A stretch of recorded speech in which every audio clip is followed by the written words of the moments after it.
What's up, everybody? I'm Todd Duncan with Average Joe's Angling. This is my first YouTube video, so I was going to start out with something simple and do a walkthrough and review of the kayak that I have. It's a Lifetime Daylite 8-foot kayak from Walmart. It retails for around $160 after taxes. It's a great starter kayak. Very sturdy, very light. Does its job. Helps me get around the local ponds and reservoirs that I fish here. It, like I said, it's very sturdy. I'm not the biggest guy. I'm about 5'7" and 170 pounds. But I do have two friends that are, one is 6'2", about 225, and the other one is 6'4", and he pushes 250. And both of those guys that I fish with own the same kayak, and they have no troubles with it. Gene, he's the biggest guy, the guy that's around 250. He gets out in that thing and he moves around, has no problems with the sturdiness of it. I will say, with the guy that size, it rides a little lower in the water, so if it's a little windy, he starts taking on a little bit of water. But with the scooper holes in the bottom, if he keeps those unplugged, it allows the water to drain out.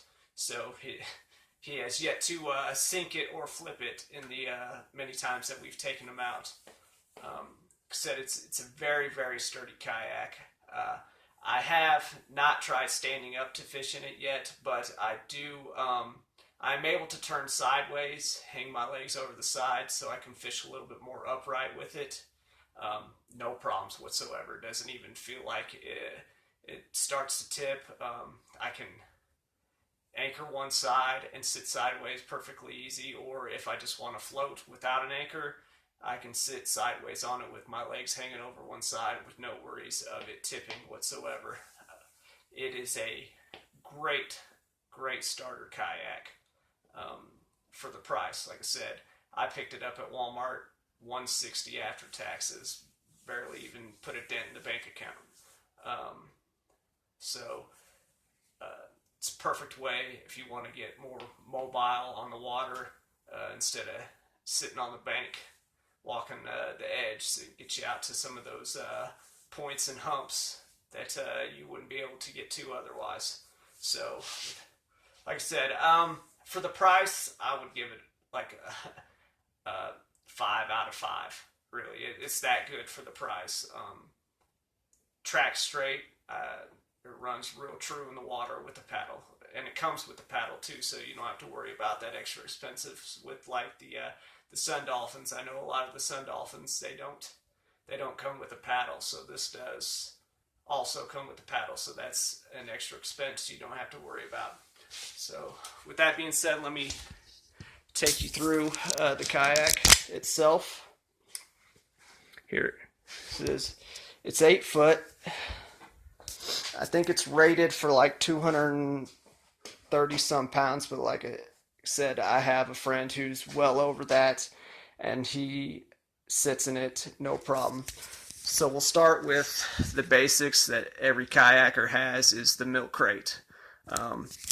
When you buy it, it comes with these bungee bands that are tied on it. You just untie one of it and re-thread it through the milk crate with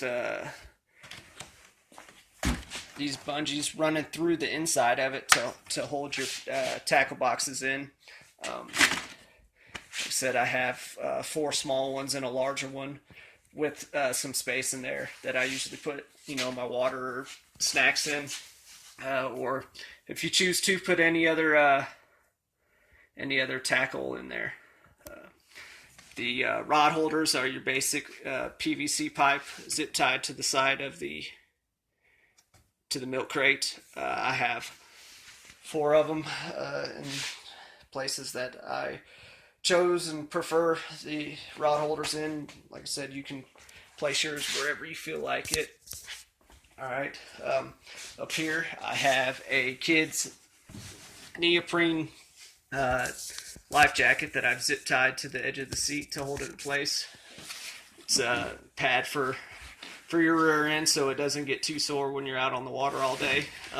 Also, the scooper holes, it blocks those so you don't get your rear end wet while you're sitting on it, because that does tend to happen while you're out on the water.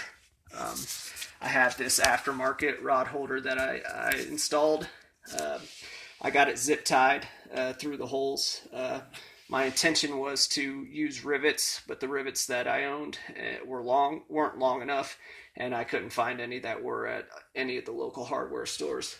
But the zip ties have done the job in the 3 or 4 times that I've taken it on the water since then. I've trolled with a rod in it, and have hooked up and hung up, and it hasn't budged yet. So the zip ties have held. I have a fish finder. This is a Garmin Striker 4 dual beam chirp sonar. I have it attached to a old cooler that I had, old small cooler. I have the battery for the fish finder and all the extra transducer cable tucked inside. I have it bungeed down with through the front scooper holes with the, if you can see them, the bungees that have the black balls on one end coming up through the scooper holes to hold them in place. And then I have this this bungee cord right here running from the front with this is old carabiner type thing. I think it came off an old Total Gym or something along those lines. But I put this on there to keep the fish finder in the cooler more forward so it doesn't get up too far and in between my legs. I have the other carabiner type thing right here that I use for my anchor. It's just a big rock that I found and tied some 550 paracord onto. I got about 60 feet on here.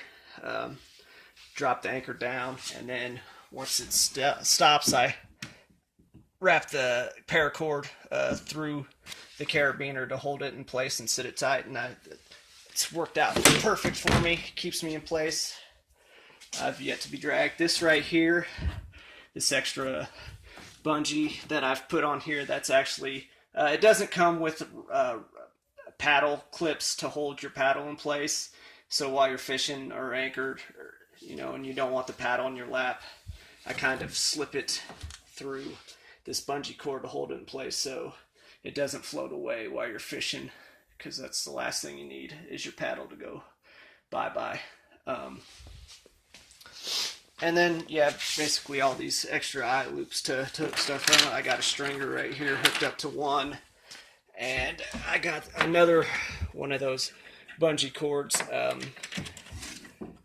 hooked into one with my net. Now, that bungee cord right there, that far bungee cord's there. I've actually connected my transducer to it through one of the scooper holes and ran the cable underneath through the other scooper hole to keep it out of the way, and it goes up the scooper hole and into the cooler. So that's basically right there. That's my setup on my Lifetime Daylite kayak. It is, like I said, a great starter kayak for you bigger guys that are a little light in the wallet. This will work. Like I said, I have 2 friends that are bigger guys that use this and have no trouble with it being sturdy. So if you like that video, give me a thumbs up and subscribe. Thanks.